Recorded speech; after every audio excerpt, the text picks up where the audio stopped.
કરજણ રામવાડી ખાતે શ્રીમદ ભગવત કથાનો લાભ લેતા હજારો ભક્તો। કરજણનગર નવા બજાર વિસ્તારમાં આવેલ રામવાડી ખાતે નવા વર્ષની શરૂઆત થતાં લાભ પાંચમથી 7 દિવસ સુધી શ્રીમદ ભગવત કથાનું આયોજન કરવામાં આવ્યું છે।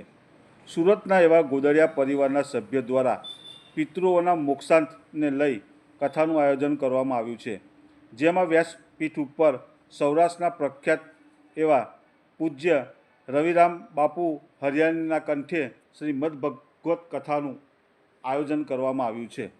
હજારો ભક્તો શ્રીમદ ભગવત કથાનો લાભ લઈ આશ્રમ ખાતે પ્રસાદી લઈ ધન્યતા અનુભવી રહ્યા છે।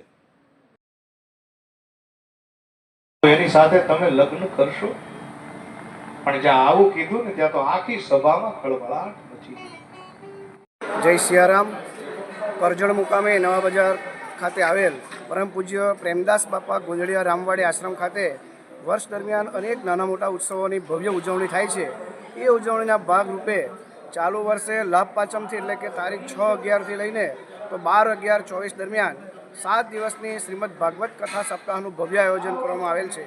એના મુખ્ય યજમાન સુરતના નિવાસી છે બોદરિયા પરિવાર, અને તે બોદરિયા પરિવાર આ આશ્રમના પૂજ્ય પ્રેમદાસ બાપાના સેવક છે, અને તેઓના પિતૃઓના મોક્ષાર્થે તેમણે આ કથાનું આયોજન અહીંયા રામવાડી આશ્રમ ખાતે કરવામાં આવેલ છે। કથા દરમિયાન વ્યાસપીઠ ઉપર સૌરાષ્ટ્રના પ્રખ્યાત કથાકાર પૂજ્ય રવિરામ બાપુ હરિયાણી તેઓના સ્વમુખે સુંદર ભાગવત કથા સંભળાવી રહ્યા છે, અને દરરોજ કથા દરમિયાન ભોજન પ્રસાદનું પણ આયોજન કરવામાં આવેલ છે।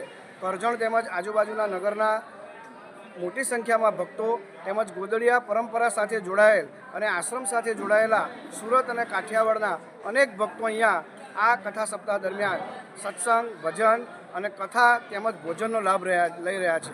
જય સિયારામ।